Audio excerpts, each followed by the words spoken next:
The story begins when a guy named Jirei Laro, who had once thought about becoming a hero before, carrying a sacred glowing sword and fighting monsters, then after defeating the Demon King, marrying a princess from a kingdom, becoming a king and living happily, he admired hero stories like that. But that was just the past. A girl then came while saying good afternoon and telling him that she wanted Jirei to join her party. This made the guy feel confused. The girl looked so confident there. And Jirei, who saw her, just remained silent. The atmosphere became so quiet for a moment. But Jirei then closed his house door while saying sorry that the girl might have the wrong person. The girl didn't give up. She kept knocking on Jirei's house door very hard, to the point of making Jirei feel uneasy.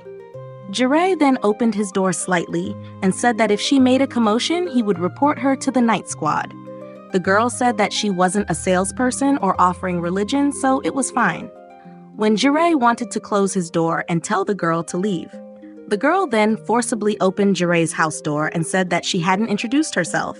She introduced herself as Retinoa Innocent. People close to her called her Reiti. Jirei said that his house door was broken and asked if Retinoa could replace it. Retinoa said that she would replace his door, but she offered something better, which was joining her party, the Attacker Hero Party. She would prepare the living place. Many cute girls would follow Jirei. Wasn't that a good thing? Jirei then remembered about the attacker hero that Retinoa mentioned. He thought that was one of the heroes of this era. People chosen by the sacred sword and having a sacred mark on their body were people who could become heroes. People who had the attacker sacred mark and were chosen by the sacred sword Granberg. That was Retinoa Innocent. This generation was a good generation. There were 10 other chosen heroes besides her, and there had just been a hero who appeared with black hair the same as Jirei. Black hair was very rare. So many people misunderstood. Honestly, that was very annoying. It was visible that Retinoa was looking at Jirei with full confidence. Jirei asked why a hero came here to invite him to join the party. He apologized and asked again, wasn't she the wrong person? Jirei then told Retinoa that he was a rank D adventurer. Retinoa, who knew that, just remained silent. She said no, she wasn't the wrong person, and asked if Jirei still couldn't remember her. She then remembered something. Retinoa showed the hair model she had before to Jirei. This certainly made Jirei remember. He said that if he wasn't wrong, 5 years ago when the Great Bear attacked, which was answered correctly by Retinoa, and she said that Jirei saved her when she was attacked by the Great Bear. Jirei then thought no, he became very worried about something. Retinoa then said that she really admired Jirei at that time, so she thought she wanted to become a hero. She even still remembered Jirei's words when he left. She repeated Jirei's words from the past. Don't cry. Hold it for now. Crying is a sign of weak people. But if she can't hold it anymore, become a hero. If she becomes a hero, she won't be weak or cry, and even her dreams will come true. She will also keep laughing even when sad to become a hero. This made Jirei surprised and told her to stop. Jirei then held both of Retinoa's shoulders and told her to forget about that. Retinoa asked why. She thought that was a good sentence. She thought that was fate when they met in the city. She immediately knew the first time she saw him, because Jirei had the same dark eyes as before. Jirei said that Retinoa had already become a hero, so there was no need to include him in her party, and asked why it had to be him. Retinoa, with a facial expression that looked happy, said because forming a party with Jirei was her goal. Jirei, who saw her, just remained silent. Retinoa then wanted an answer from Jirei. Jirei, who wanted to answer that, he said no to Retinoa. Retinoa, who heard it, just remained silent. Jirei, who kept looking at her. Retinoa then closed both her eyes, and Jirei then sighed. Retinoa then said that she didn't hear that answer. Jirei said no, Retinoa must have heard it, but Retinoa said that she didn't hear that. Jirei said that he didn't want to, but Retinoa said no, Jirei had to want to join her party. Because there was no other choice, Jirei then said fine, he would join Retinoa's party. This made Retinoa feel happy, and Jirei said that he would only be in her party for a short while. Retinoa said fine. Then about 15 years, Jirei then asked if Retinoa knew the meaning of just for a short while. Jirei then said until one of Retinoa's goals was finished, that's all. Retinoa then thought for a moment and said fine. She then extended her hand to Jirei and said, until the Demon King was defeated and the world was peaceful, she asked for his help. Jirei, who heard those words, became wondering, looking at Retinoa's facial expression that was so confident there. Jirei asked what kind of party he would join, which Retinoa answered that they named their party Black-Haired Hero because Jirei's hair was black. Jirei said fine. He would register it to the guild first and asked if Retinoa could come tomorrow, which was answered fine by Retinoa. Retinoa then left while waving her hand and saying that she would come again tomorrow. Jirei, who was seen waving his hand there. Seeing that Retinoa had left his house, he thought of one thing and planned to escape from the current situation. Jirei was seen running in the middle of the forest. He thought, don't joke around, just saying things like she would defeat the Demon King. He had really thought about becoming a hero before. For that, he kept drinking disgusting magic power enhancement potions and always trained his magic and sword skills. Besides taking deadly journeys, he also kept exterminating monsters for several decades. Then, if a sacred mark appeared on his body, he had reached the point where he became a hero. Thinking that finally his wish was almost fulfilled, he would become a hero. But actually, he wasn't impressed by what was called a hero. Becoming a king and living happily. He thought that this part was very interesting. If he became a hero, defeated the Demon King, and became a king, then his life would be happy. He would spend every day being lazy. Jirei was seen eating at a bar. He heard words that heroes also had a very hard time. Someone said that heroes didn't rest every day and exterminated monsters because this peaceful life was also due to heroes and also the Night Squad. Someone said that he had also wanted to become one of them before. Even though defeating the Demon King and becoming a king, he heard that the busyness wasn't much different. Jirei, who heard it, felt emotional. How could someone who drank during the day become a hero? Jirei, who was surprised that this was a lie. His hard work all this time, what was that? From that moment, he decided he wouldn't be serious at work and just be lazy. Jirei was seen walking alone in the middle of the city, Kingdom of Universia, Heroisville City Center. Jirei, who was walking there, he said that Retinoa wouldn't be able to find him if he was in this crowded city. But wasn't this more crowded than usual? Was there someone coming or something like that? Someone then bumped into Jirei. That person apologized profusely and asked if you were okay, which Jirei answered no. He was also wrong. He wasn't focused, so he didn't see. Seeing that the person had white hair, a rare hair color, but the black hair that Jirei had was rarer. That person then left Jirei while saying sorry. Jirei then looked down. He found a necklace lying there. He then took it and looked at the necklace.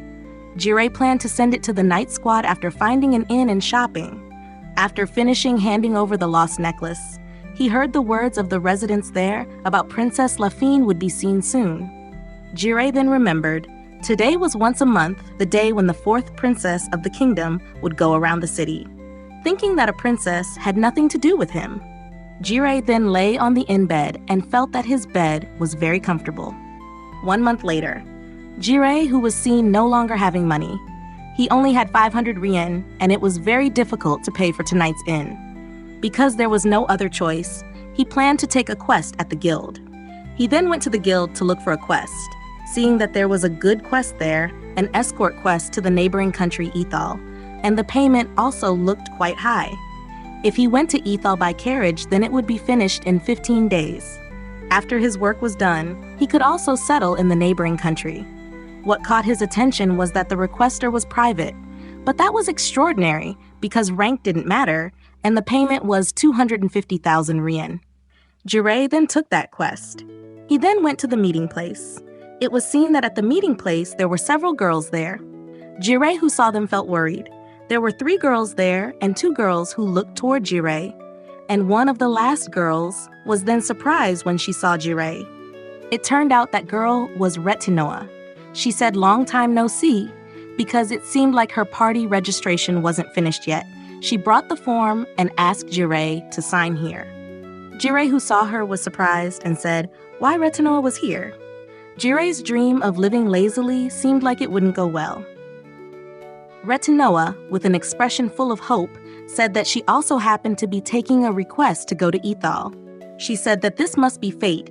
There was no other choice but to join. Here's the form. Jirei said no, not fate, and also he wouldn't join the party. Someone then called Reti and asked, "Don't tell me he was the person that Reti talked about." It was seen that the two girls there were looking toward Jirei. Reti answered yes and told them that he was really strong. Jirei thought and guessed that those two had been with Reti before this request. A girl then approached Jirei and said that he didn't look like a strong person. This made Reti feel jealous when she saw it. Reti said that it was true. His eyes were gloomy. He had no self-respect, no aura, seemed to have no intention. But Jirei was strong, you know. Jirei, who heard those words, asked if Reti was making fun of me. The girl then asked, "What's your name?" Reti was then surprised because she also didn't know his name. Jirei then introduced himself as Jirei Laro, a rank D adventurer. His ability and what he liked was sleeping. And Reti introduced herself again as Retinoa Innocent, an attacker hero, and what she liked was sweet snacks.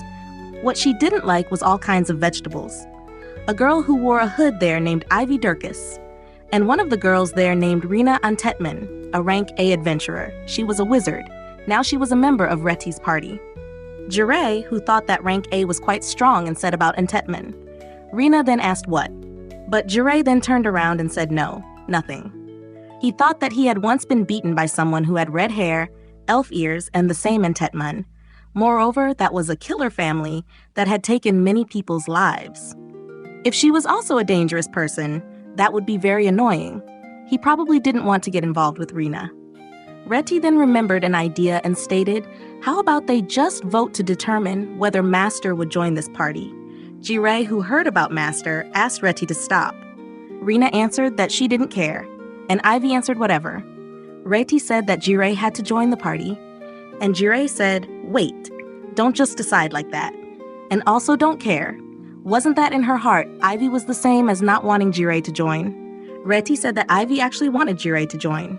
No mistake about it. Reti then opened Ivy's hood and showed that her face said that she wanted Jirei to join. This made Jirei surprised because Ivy didn't show any facial expression. Reti said that then the final result would be determined by Evie. Jirei asked Ivy surely didn't want a rank D adventurer with gloomy eyes to join the party, right? Ivy then used her hood and she had already said whatever. She then left them. Rina said not to worry about it because Ivy was always like that.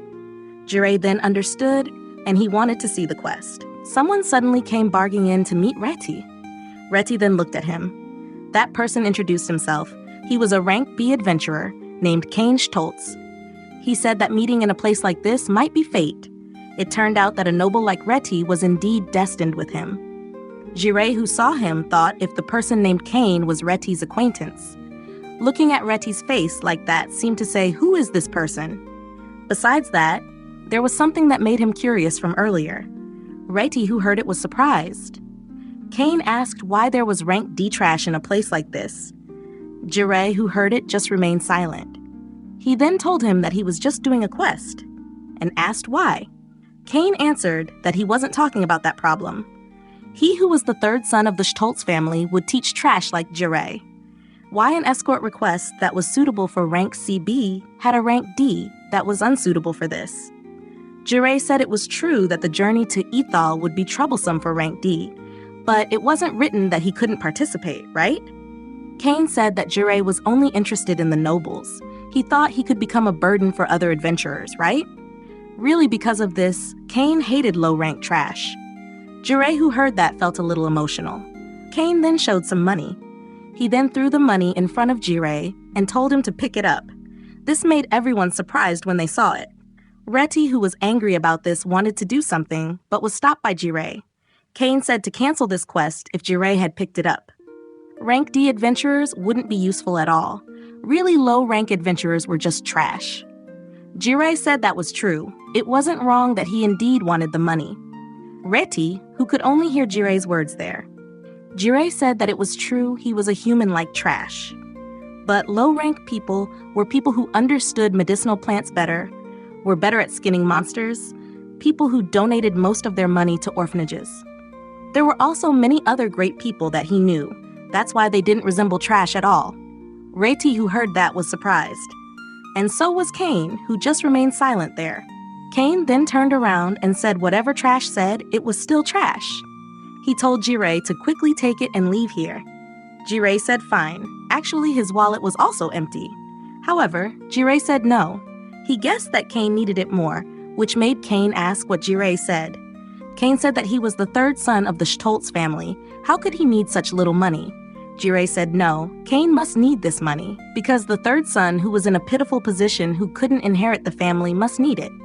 How about Cain use this money to buy snacks, drink tea, and act cute to the quest maker, a high-rank adventurer who used his parents' money to become rank B?